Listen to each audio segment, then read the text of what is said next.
joining in for our weekly show, Progress Through One Eye, Thursday at 8 p.m. As you know, you're watching the TAN TV, the African American Network. We have a local feel and a global reach.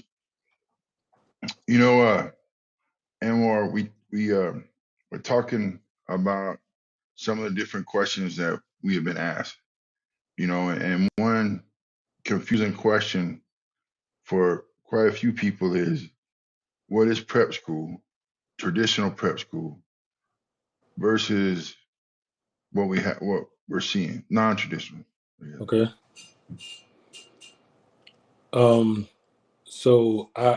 me answering that question is kind of from a standpoint of according to the location, like back home in Jersey or the Philadelphia, Maryland area, we have schools like Mount Zion. We have the Blair Academies, the Lawrenceville Prep Studies, things of that nature.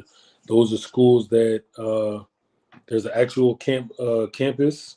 There's actual Mm-hmm. dorms, classrooms, cafeteria settings. Some of them you have uh, uniforms that you may have to wear, um, classroom settings that you still have to be in a certain amount of hours of the day, opposed from the non-traditionals, which are the quality academies. You have the prestige preps, the covenant preps, um,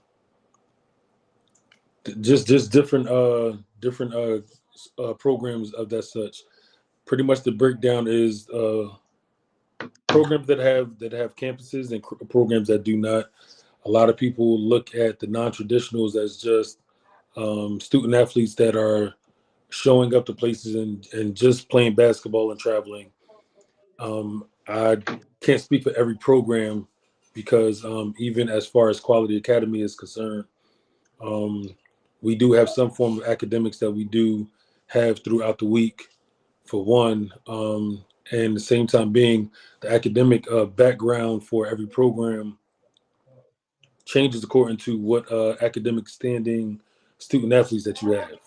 Even for me, for the most part, for the past couple of years, majority of my student athletes that have come into my program came in with over 3.0s. So their enhancement as far as academics is concerned would be different as far as a kid that's coming in with a 2.5 to a 2.0.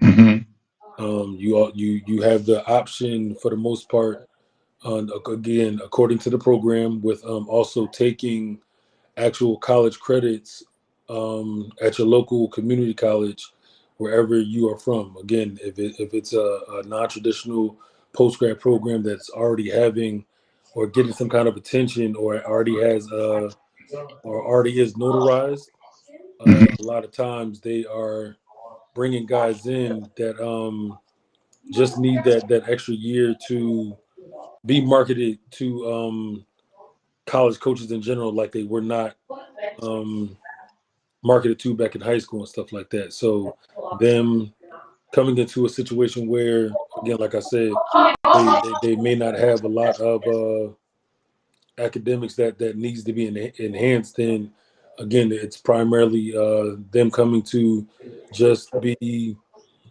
breeded into fixing whatever that they need to in between the lines. Yeah. Well, with that, man, like, is one easier than the other, or like when I watch preps across the state, it seems like, you know, it's a high level everywhere. For the most part, again, I stand on Yeah. it's according to the program, because every program doesn't have the same objective. Every program doesn't look to have the same motives. You got a Coach Cheney who was at a couple prep schools down. He's kind of a guru when it comes to the prep school world out in Florida right now. He looks for, outside of the enhancement that he does to develop guys and pick up their recruitment from wherever they came from to coming to him. He has one of the programs that looks toward winning championships throughout the season. There are some programs that really don't care about their win-loss margin. They're just trying to make sure they have certain kids that go to only high-level programs as far as college is concerned. Then you have programs that are there just because they're trying to be another option to student athletes. Hmm. I can't speak on any of the money grabbing programs because Hmm. I know a lot of people thought process mainly is on that part as far as prep schools just being money grabs and guys just playing. I can't speak for which of those programs are actually out there, even though I know that they do exist. Again, Hmm. me being from Jersey, majority of prep schools that I know, even in Jersey, everybody in some shape, form, or fashion is trying to be there for the kids, even if it's not at such a high extreme standard.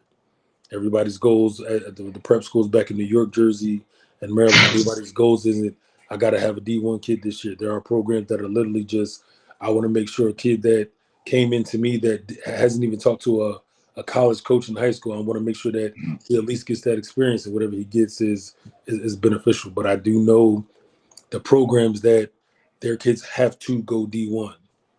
Hmm. Wow. Hey, won't you take a minute because your camera looks like it's sideways, and we'll kind of process into uh the next thing, but does either one of them travel any more than the other, traditional, non-traditional, or No, is it different circuits? that part goes into according to the program. There are some program directors or coaches, however you want to categorize them. You got some that have more or longer stature than others. My guy over at Rock Top has been around. Um, I look at him. I look at him as somebody that's been around the prep school scene as an originator of it. He's got Hmm. different games and different situations, but he's been around and been a part of some of the most notarized post grad stuff, and he's been on the opposite sides of it also. Then you have the Finlay preps where they have somebody that had a substantial amount of money and knew that there could be a possible outcome later on in the future. So they utilize that and create something. Hmm. Every program has a different stature, and again, even from the aspect of people throwing around the national schedule word or term, that Hmm. in that aspect, having a national schedule doesn't necessarily have to mean you traveling to 10 or 15 different states. Um, that honestly can also just mean you playing uh, notarized uh, notarized programs, you playing in a few notarized events and still do the same thing. When Hmm. Quality Academy Prep being back in Jersey during COVID, when Jersey had pretty much shut down and you weren't allowed to do anything in Jersey, we wound up going out to Indiana, North Carolina, South Carolina. Um, Even in that sense, we had a national schedule because us going to Hmm. North Carolina playing against Combine Academy, us going to Indiana playing against Golden State Prep, playing against quite a few. It was just an array of programs that was already getting the national attention, and again, just doing a little bit of travel like that put us on a national that gave us a national schedule. Yeah. Let's talk about you and Quality Academy Prep specific. Okay. Um, let's talk about the success that you've had in getting kids to school, both here and in Jersey. I know we're still in this recruiting Yeah. cycle. The success from Jersey honestly came. Um, I know a lot of people tell me I got to get out of this humble bag, but the success from Jersey honestly came because of the kids. Me knowing I had kids that knew that they were more than what they had coming out of high school. It's Hmm. one thing, pretty much all of these kids nowadays, if they aren't getting 5 or 10 scholarship offers or whatever the case may be. All of these kids have chip on their shoulders, but it's a different ball game to have a chip on your shoulder and try to put the things in motion to put yourself in position now. A lot of Yeah. kids don't do the day in and day out things, and me having kids that were I know the big groups for Texas is 6A, is it? Yes. All right, so 6A for Jersey would be Group 4 for New Jersey. Group 4, Mm-hmm. majority of our top public schools are at. Though that's like the toughest conferences for Jersey. So me getting 2 kids on average from Group 4, 6A for Texas that were first team, they didn't have no scholarship offers, but they were only talking to Division III schools, to them being with me for the year and being in front of coaches on every level. And then Mm-hmm. these are the same kids that are now going to Division II schools that are top in their region, top in their conference, or them going to a high level Division I junior college that's known for sending anything over 6 guys per year to Division I schools.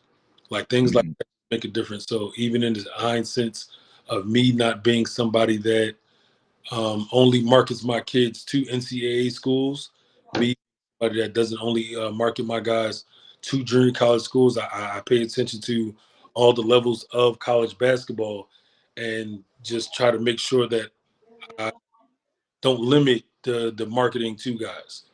I have a kid Yeah. now at Manor College in PA. Coming into his prep year with me, the kid had already had a lot of notoriety on TikTok when TikTok was becoming a thing. I think Mm-hmm. he had like close to like 500,000 followers or something like that. So he was like TikTok famous, and this is before TikTok even more so became a thing. It was like when it was on the rise. That Yeah. kid now, again, coming out of high school, wasn't talking to no coaches. Again, he was only like 5'6" or something like that. Mm-hmm. Just a high character kid, but nobody would notice him because he didn't go to a widely renowned high school, and nobody just knew about him. He didn't play for one of those known AAU teams or anything of that sort.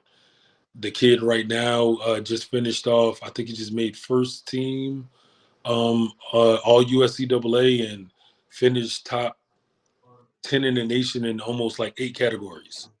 Mm-hmm. Just in general, like there's so much of basketball that's being open to student athletes now coming out of the college level, and is just, it makes things easier when you aren't limiting things. So again, me knowing I got guys that get through the year being around me, I'm a tough coach. So I feel like if somebody can go through an entire year and doing everything that they're supposed to do, playing for me, you can go play anywhere, honestly. And that's Mm-hmm. the um, feedback, especially from guys that I've had that have gone to D1 schools, D2 schools, and they going through conditioning in the fall and calling me like, Coach, we just got finished doing Indian runs today and doing a mile run and doing football field push-ups, and they like, I like, it was a breeze for me because I had already been through this stuff with you, opposed to somebody that isn't ready for that stuff because they haven't been prepared or been through those trenches, and now they get into college and some of that stuff that is supposed to be a regular thing to an athlete that wants more. Like those guys are struggling with it.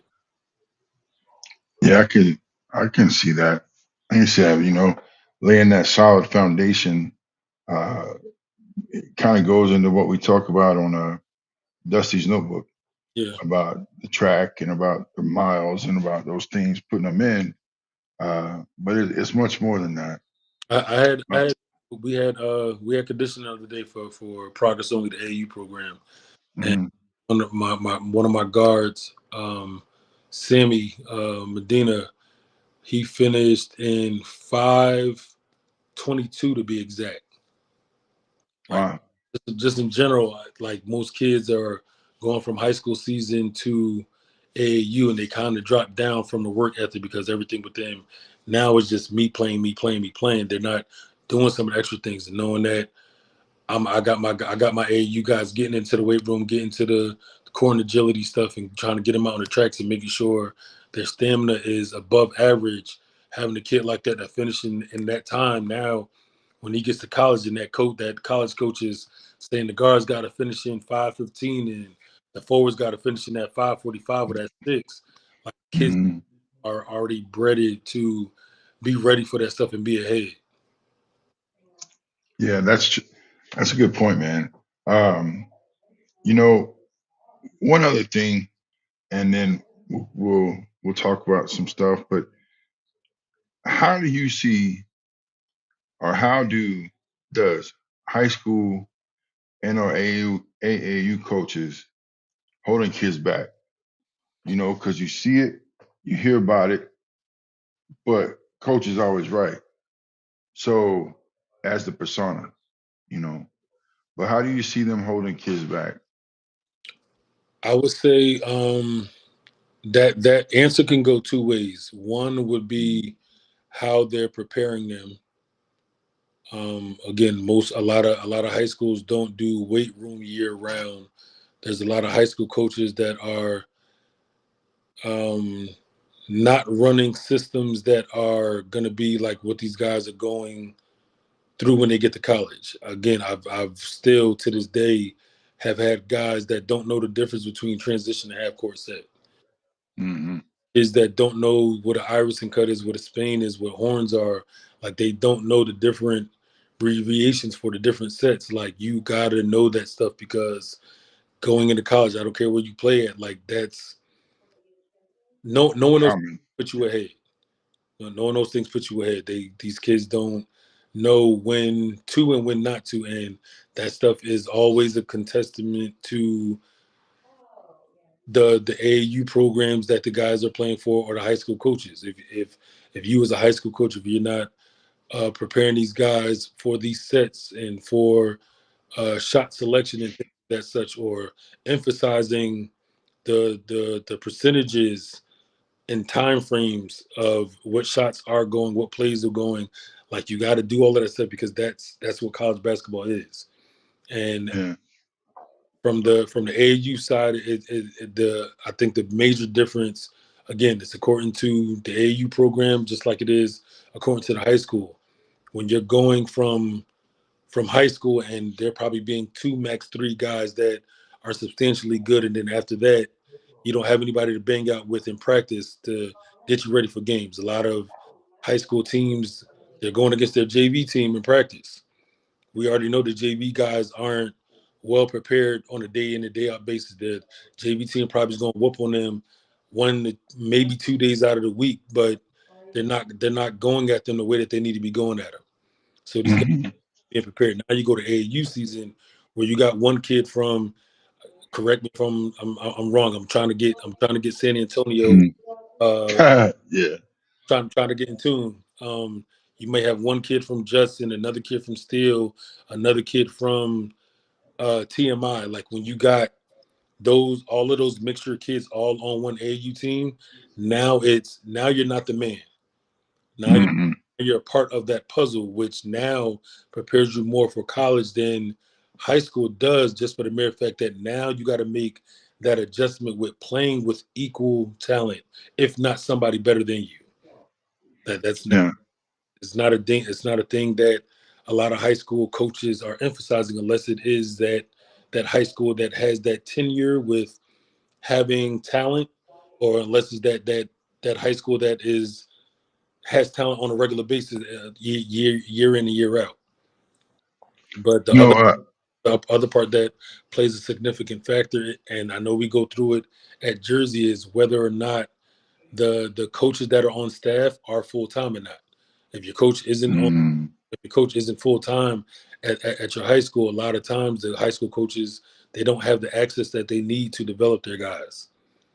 If mhm, they aren't full time, or if it's not if you don't got an AD that's in tune to each and every one of your sports, mainly basketball, if he's not about the enhancement of the basketball program going somewhere far, you may not be able to get in there at 5, 6 o'clock in the morning and get up shots, or after school, after the volleyball team then had a game or something like that. And things like that are extremely needed, because if you don't have no development, then only time that you're getting better is an hour and a half, 2 hours in practice. It's not enough time.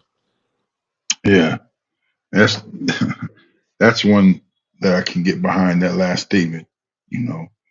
Um, talking about San Antonio and even the Final Four Hmm. coming to San Antonio as an AU coach, as a prep school founder and coach.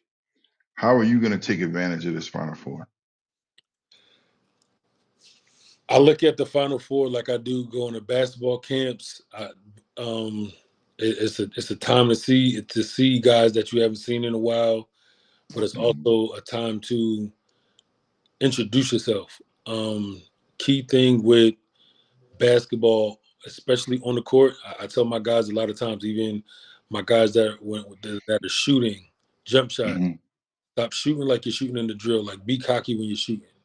Like, when you in this basketball world, like, you gotta have a certain swagger and bop to you, man, and that that presence, which mhm. really what is all it comes down to. That presence is something that can take you a long way, or something that can hold you back. The Final Four being here, like, there's no reason why coaches of every level shouldn't be able to just be out here networking, man. Like, it could be Mhm. something small as even an AAU coach or a high school program that doesn't have a lot of high talent. You can still make a network with a college coach to maybe get your guys into a college's team camp for a discount now or something, or not charging the full price, and just knowing that you're building a relationship to where as though now you can allow your kids to have an experience that they didn't have before. It's a lot of kids that have never been to any camp, going Yeah. to the Final Four and making the right connection. Now you may be able to send 10 kids for the price of four, price of five, to Mhm. one of these team camps, and now your kids have extra experiences. And a lot of times people it's undermining that the experience part is something that can be motivational to each individual, and Yeah. a lot of people don't grasp that part. Then you have the coaches that already have a little stand and already have a little notoriety. You seeing these guys, these coaches that you already got the relationships with, but you don't see them on a daily basis. Just that time to catch up, man. Is the Final Four is like the NBA All Star for college basketball. Realistically, it's time for people to see guys that you haven't been able to see, and just be able to have a conversation that you don't have on a regular basis sometimes. I'm gonna stop right here and give a shout out to this kid in school, Bobby. You Okay. know, every once in a while, I have to get on Bobby and tell Bobby, I'm gonna tell your mama. And so shout out Bobby. Kind of leads me to my next question. With these kids with you in prep school or even uh, in the AAU program, where do you draw the line on? Do I need to reach out to you? Like with the prep school, Hmm. when do I need to reach out to somebody? Whether it be parent, whether it be a high school coach, whether it be their mentors, is that a fine line? So you have to have a relationship with parents. I don't always. That's not always a first thing that I do, but I make it Mhm, known that it is a must. Like, I can't have a kid on my team if I can't meet his parents. I try to make it a thing to doing that. And when it comes to the prep school, no kid will ever sign for his parents or say he's committing to me without me talking to their parent. At the end of the day, I am a parent myself, and I've been that kid that didn't have his parents active throughout his journey coming up and stuff like that. So knowing that this era is different than most parents are around, whether it be parents together or in different houses, you have to have a relationship with the players' parents, for the mere fact these people got to put a trust factor into you to mhm. be able to develop their kid and possibly help their kid in some shape, form, or fashion. So you have to have a relationship with the parent. As far as the high school coach, I think that's according to the player and the relationship that the player already does have with his high school coach. There's a lot of guys that don't have no relationships with their high school coaches. It's pretty much, I see you during practice. Whatever happens outside of that, it's kind of on you. And I realized that um, with my first quality academy team, I had a couple guys that they had some bad habits that parents nor their coaches were aware of.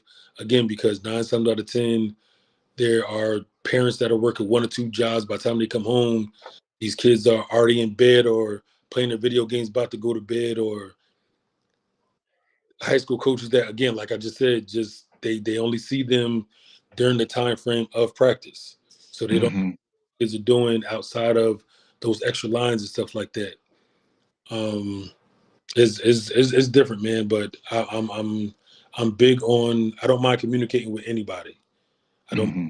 with anybody, and me being somebody that's been around this basketball game, around the stature things, as far Hmm. as well as things that are not statured, but I kind of made them into something statured. The politics come into play. At you gotta deal with some handlers. You got to deal with some people that feel like they got the final say so on each one of these kids. And at the end of the day, you either present something to the handler, the parents, the coaches that is beneficial to this kid. Hmm. Don't. And if you and guys like me that are always creating something beneficial for each individual student athlete, it's up to these parents afterwards to say whether or not it's a green light. It's up to these coaches to try to make some kind of hectic relationship with the AU coach, or make a Hmm. or make it smooth sailing. And the same thing with the handlers. Yeah. So you talked about trust, and just by being around basketball, around the city, Hmm. I noticed that in some of our side conversations, like you having 3 kids about to commit, and with the Quality Academy program, has it become easier within this year? Because we've talked about on the side. Oh no! Uh, Hell I no! was letting you get there. You Nah, know. it's so. I'm gonna say this: the tougher part for me this year was not being in in reach of the many connections that I have. Like Mm, me being here in Texas, again, I'll say this until the moon comes up.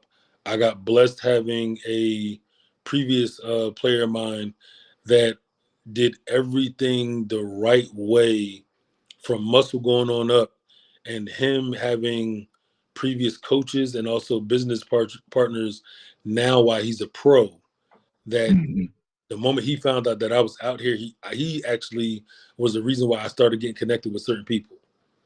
mhm, It is extremely crazy. Again, it's just that turning hand, and at the end of the day, you doing right by people. Things may not flourish towards you, but when they come, they're gonna come the right way. Again, I give all credit for whatever links I do have in Texas so far, outside of you, of course, has been because of mhm, EJ Anasicki. EJ played for me with the firm on the Adidas Gauntlet back in high school, and after he stopped playing with us, EJ was still a kid that every time he came home, he made sure he got in the gym with me. We talked all the time, even me asking his opinion about certain things. Again, he's enhanced himself, going from a kid that played at Sacred Heart in the NEC, going to play at Tennessee in the SEC, um, graduating, and I don't think the kid has been home more than 2 weeks since he's graduated college. wow. Between the countries that he's played in, and pretty much being an ambassador for Africa now. Again, soon the moment he knew I was out here, he's like, "Hey, I got a guy I've been doing some networking and some other stuff with. I want to link you with him. He actually has a team on the TBT. Come to find out, it's my guy Vince, who is the owner of, and and a very substantial person in San Antonio. Vince is has been doing Austin Zone on the TBT. He was a manager at Texas University, as a student, and his connections between himself and his family, their character traits and their morals have been a staple in San Antonio that I know of. A lot of times, there are people that are in the limelight. There are the people that kind of in the background. Vince likes playing the background, but realistically, he's out there and a limelight guy. But EJ Anasicki linking me up with Vince, and Vince immediately, without question, added me on the TBT team, and then two of EJ's previous coaches uh, being added on staff over at UTSA, and then another one over at Incarnate Word. Like me getting those links was Hmm. literally, man. Like it was. I call it a drop from above, man. Because Yeah. people, when majority of the time when guys are moving, it's always the notarized places, and no downgrade Mhm. in San Antonio. But again, when you talk about the notarized places, you think of Houston, you think of Dallas, you don't think of a lot of people, especially from Jersey, coming to San Antonio. So me coming here and having the connection that I got linked with, like it was a blessing from above, man. Yeah. You know, it's funny we talked about Vince, how Vince came up right now. Mhm. Actually, you introduced me to Vince, Yeah, and little did you know that me and Vince were messaging yeah, today. You hooked me up with the interviews last year at Austin's Own, and so I reached out to him early and asked if I could do my interview with him early hmm, before he gets caught up in the general manager piece yeah, of the TBT. So that was really really nice uh, conversations. But you know, when we think about the TBT and we think about all the guys that are playing, hmm, a large majority of those guys are from overseas, yeah. Now, and yeah, and so it intrigues me that you say your man only been home for a couple of weeks since he graduated, yeah, right? And and it seems like those guys come back and forth here in San Antonio. Like they play their season and then they'll sit out a season and then play a season. Because for people that don't understand, a season is a lot different than a season when we think of it. It's not as long, and so that's pretty admirable that he keeps getting signed and signed and signed. yeah. It's a lot. Again, when people say basketball after high school, but even more so basketball after college, you literally have to love it. Hmm. Literally have to love it. And a lot of people don't understand, like to be away from family and missing what in hindsight is life, because this is what you want to do on a day in and day out basis. Again, I was Hmm. um, one of my old players, Tyree Barber Bay, who just finished up at FDU, and he had just said to me about last week, like, Coach, what do you think about me possibly taking a job right now if it comes about, opposed to me waiting to the summertime and trying to get the G League workouts and all that stuff. And I said, I know guys that have done it, and I wound up getting a phone call 2 days later, a friend of mine that's an agent, and they have a job offer for him right now that starts at the end of May in Mexico. You know what I mean? Hmm. Even in hindsight of like things like that happen, and it's like this kid is about to graduate, has been away from his mom um, for a minute. You know what I mean? Hmm. Mom moved away from Jersey. I want to say like 3 years ago now. The family moved from Jersey to Atlanta. So instead of his mom being at every game now, he doesn't see his mom as much. A family oriented kid. And now Hmm. I literally told him, you gotta think, because this job opportunity is not gonna be on the table for a long time.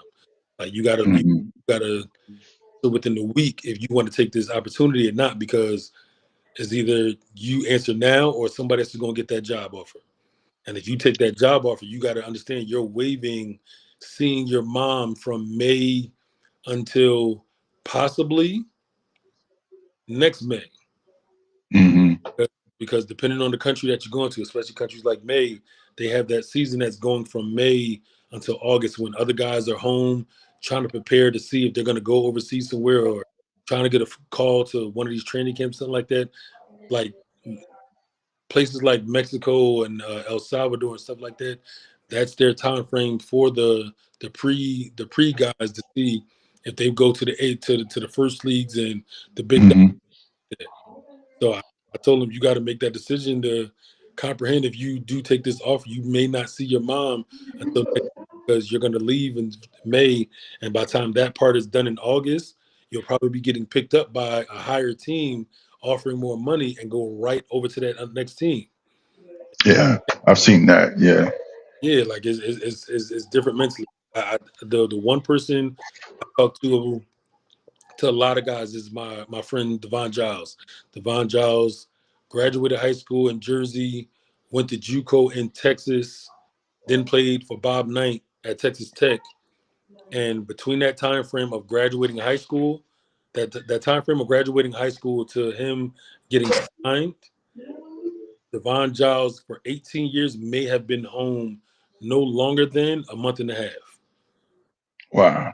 Like, just literally imagine for 18 years, bro. Like, you only being home for a month and a half max. Mm. Yeah. Like That's sacrifice. Yeah. you don't know nothing here. But like again, where he came from and his environment growing up, he didn't want to be here, and that he made that decision to say, I love this game enough to where I'm gonna take care of my family from whatever country that's gonna pick me up. And he did it for 18 years. The crazy part is knowing that when he actually did retire, that Hmm. he still was being asked to play for other countries for like another 2 or 3 years. Wow. He's been Wow. retired now, I want to say for 4 years, but literally, like him coaching with me at Quality Academy Prep and stuff like that, he was still getting emails for teams still trying to pick him up and stuff like that. Hey, what are some of the more common questions? The missus tried to sneak in. Everybody, make sure Oh, hey. her birthday was yesterday, so had to make sure she Awesome. come in and respect the live and be all quiet and stuff. Well, I appreciate it.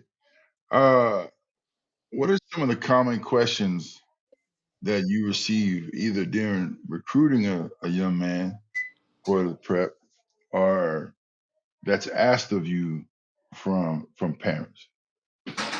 Um, More, I think that the most common thing is, what's the guarantee that my child can get something coming to do a prep year with you?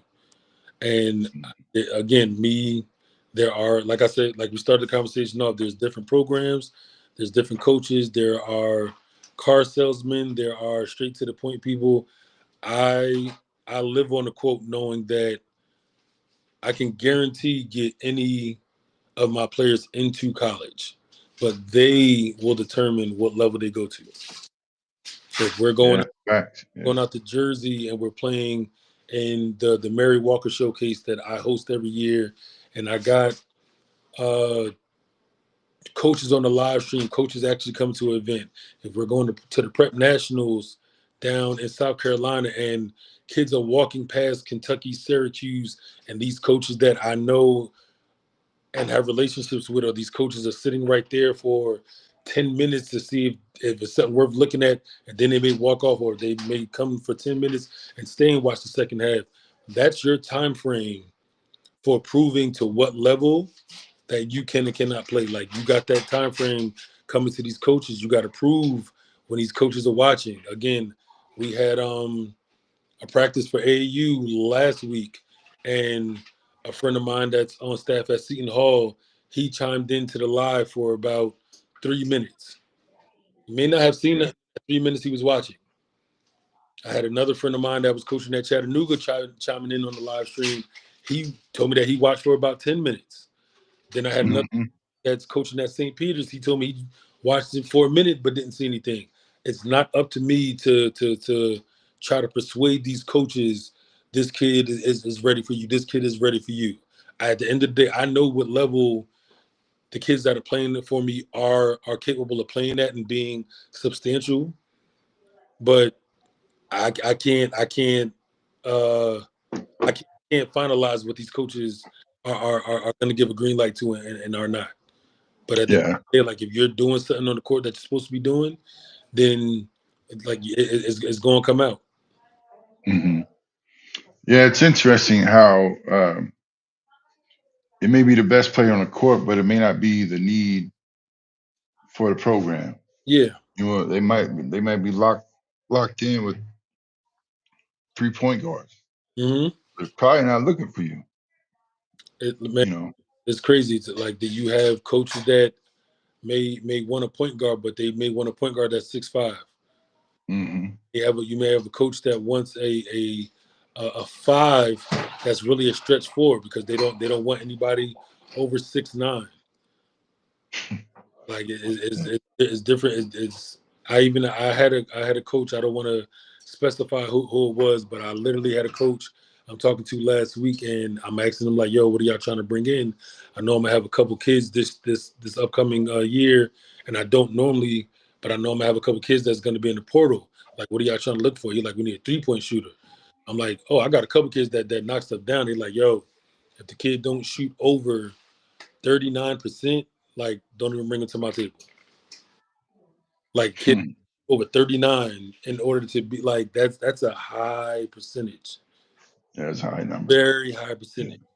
Then again, Yeah. like I said, I got a kid, an old player of mine, Ensley, that's over at Kentucky right now.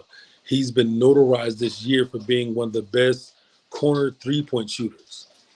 I've been around this Hmm. basketball game for a long time, and I know everybody has certain spots that they feel more comfortable at and stuff like that. I've never heard until this year a kid being recognized for a specific spot on the court that he's knocking threes down like Inslee has. Hmm.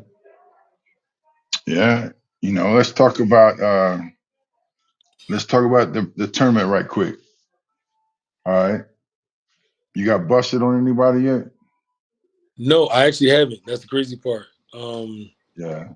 I was just on the phone a little while ago. One of my guys, his bracket got messed up because he had Clemson beating McNeese. So I know Yeah. with me, I got to think. Sometimes I gotta switch it up. If I got somebody on a certain team that I know, or it's a team that I just got a certain preference with, no matter who they're playing against, I'm not betting against them. And Yeah. McNeese playing against Clemson, me having a personal relationship with the point guard, Quadia Copeland, I'm like, yeah, Oh, really? I'm like, Huh. Quadia going to show up. He gonna be the showman that he gonna be, and he's not Yeah. game. And even though that was just a personal want and preference for a kid that I know, Yeah. it wound up happening today. you know, Yeah. In the first round, I never picked against Will Wade. gotcha. He was at LSU for a minute, Yeah, he was. and Definitely and was. what's crazy, man, the same strong ass offer that he got in trouble for, he could do today. You know, a Oh, little bit different, but if you got the player personnel that buy into it and know how to flourish is different. And yeah, the thing I don't think a lot of people comprehend about Wade is that he allows pros to be pros. Again, yeah, just like Quadi's main thing, recruiting coming out of high school or during high school was he's not what's this era's traditional point guard. He's a pass first point guard, even though he's at 6'6". You know what I mean? Like yeah, Quaddy has that Jason Kidd flash to him, and there's not a lot of kids that have that right now. There's not yeah, kids that have that at all right now. Majority of these point guards, they're probably getting to the paint and making a certain kick, or the majority of the kicks that they're having is around the 3-point line and stuff like that. You don't have too many that can make that behind the back, that no look. There's not a lot of kids doing it now. And Wade is letting Quaddy Copeland, hey, just go out there and just get us the win. just do, Yep, just do. yep, Well, man, we're gonna have more bracket talk next week, definitely. and we'll have guys. Don't forget to like and subscribe to the videos, to the channels, and I appreciate you, Anwar. I know we do this every Thursday, and but we're gonna be better for it. That's a fact. That's a fact. That's a fact. Yeah. Next week, So, next mhm. I'll be down. at the Throne games in Jersey. So even though I'm from Jersey, even though I'm here in San Antonio now, I'll definitely be over there seeing what Brennan is doing and trying to support as much as possible for Brennan while they're out there. Yeah, that's big, man. That's It's, big. it's another Texas team out there, but I think it's somebody from Dallas, if I'm not It's mistaken. But Allen. And oh, Allen. okay, yeah. Yeah. Yeah. Yeah. Those two have been state ranked at the top all year, Mhm. nationally ranked, and as high as 8 or 9 Got you. consistent 20s after they a couple of losses. Got you. Got you. It's gonna be a good look, man. And everyone, thanks for joining. We're here on TAN TV, the African American Network, with a local feel and a global reach. Thank you, everyone.